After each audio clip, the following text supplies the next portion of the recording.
Welcome to Sir Win's Accounting Lectures. Today, magkakaroon tayo ng pen and paper video problem solving patungkol sa Lecture 08, Borrowing Cost, Specific Borrowing. Actually, nasa description ng video lecture na ito yung mismong problem under discussion. Kung gusto mong sagutan ng solo at balikan ang lecture na ito kapag tapos ka na, mas mabuti. Kasi, ang accounting ay natututunan not by mere listening but by you doing the problem solving. Pero kung may sagot ka na nga, simulan na natin. So again, Lecture 08. Borrowing cost, specific borrowing, and here is our problem. At the beginning of the current year, Lindsay and Ramos Company obtained a loan of 4 million at an interest rate of 10%, specifically to finance the construction of a new building. Availments from the loan were made quarterly in equal amounts. Total borrowing costs incurred amounted to 250,000 for the current year. Prior to their disbursements, the proceeds of the borrowing were temporarily invested and earned interest of 50,000. The building was completed at the current year end for a total construction cost of 5,500,000. So question is, compute for the cost of the building. Okay? So naliwanagin natin ano itong borrowing cost. Ang sabi, ito ay interest that arises because of a loan that will not be expense but rather capitalize. Okay, di ba normally kapag ka nangutang ka tapos nagkaka-interest, ang treatment natin doon ay expense. Pero may mga pagkakataon na ito ay magiging bahagi ng asset sapagkat ito ay naging bahagi ng tinatawag na directly attributable cost or kinailangan para mabuo itong asset na ito. So therefore, by that statement, mauunawaan natin na hindi lahat ng pangungutang na may interest ay kinakapitalize as borrowing cost. But rather, the interest should be related to a qualifying asset. Ano ulit yung qualifying asset? It is an asset that takes substantial period of time in order for that to be constructed, to be manufactured. Okay? Katulad halimbawa, dito sa example natin, PPE ang pinag-uusapan at hindi binili yung building but rather kinonstruct. Sino ulit po natin yung konsepto muna bago natin sagutan ito napakasimpleng problem. Hindi lahat ng interest ay nagiging expense, yung iba nakakapitalize, kung ito ay related sa qualifying asset. Pero kung sakaling yung nangutang ka at yung interest ay hindi related sa qualifying asset, therefore, it will never be capitalized. Ngayon, kailan nagsisimula ang capitalization at kailan natatapos? Ang sagot ay, kung kailan ka mangutang, syempre. At dapat, yung perang inutang mo ay nagamit na din sa construction. Ibig sabihin kung halimbawa nagsisimula na yung construction, hindi ka pa nangungutang, so malamang walang interest na makakapitalize.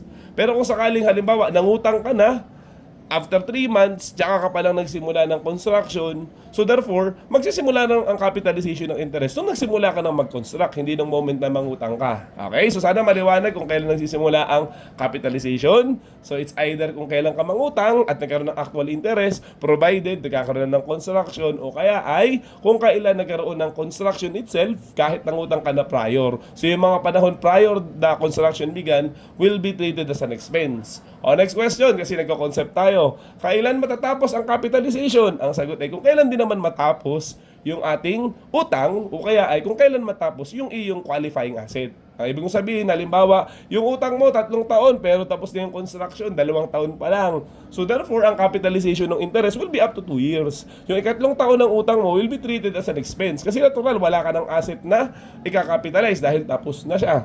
Same goes true kung sakaling ang utang mo halimbawa ay 7 months. Pero yung construction umabot ng 3 taon, 4 na taon. So therefore, ang capitalization ng interest ay hanggang 7 months lang. Kasi natural. Tapos na yung utang pero hindi tapos yung construction. Wala nang interest na ikakapitalize after that 7-month period nung matapos yung utang mo. Okay? So dami ko nang sinabi. Sagutan na lang natin itong problem kung saan ang borrowing cost ay pertaining to specific borrowing. By the way, dagdagan pa natin ng isa. What is specific borrowing? Kasi sa topic na to, sa borrowing cost, may dalawang klase, the specific and then the general. When we say specific borrowing, ito yung pangungutang mo na talagang merong intended purpose. Specifically, sinabi mo kung saan.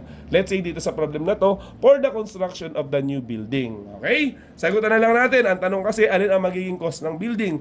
Hindi ba't nangutang ka ng 4 million? Ito ba kaagad ang magiging part ng cost ng building yung inutang mo? It may be yes kasi nga specific.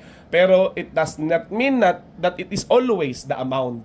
Malay mo hindi mo naman nagamit lahat.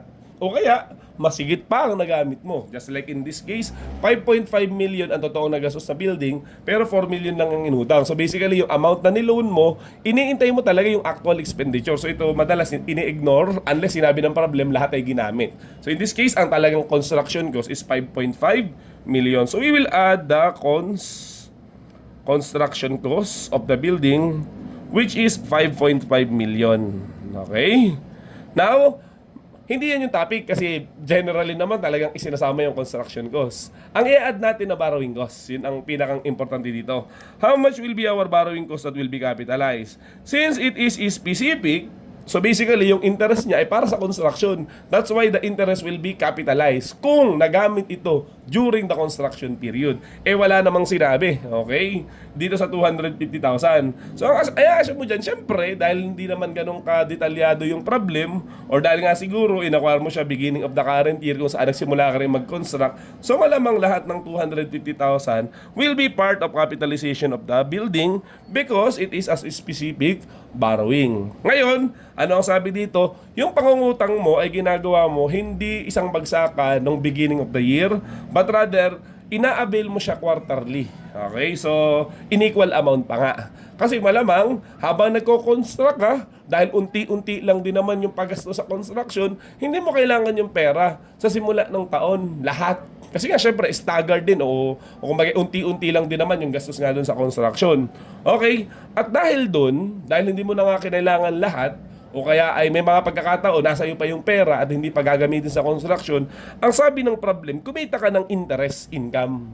Kasi halimbawa, nakautang ka, hindi pa naman gamit, in-invest mo muna, o pinautang mo rin, o nilagay mo sa kung saan, at dahil doon kumita ka ng 50,000. Will that be part of the capitalization? Also yes, kasi kumbaga ang hinahanap lang natin na borrowing cost na makakapitalize is yung tinatawag na net interest. So kung meron kang interest expense o yun ang borrowing cost, yung interest income arising from the same borrowing will be deducted as the cost of your interest. So hindi naman talaga 250,000 yung naging expense mo kasi napakinabangan mo nga rin siya ng 50,000. Okay, that's why again and again, that will be deducted and we will add to get the cost of the building. Okay?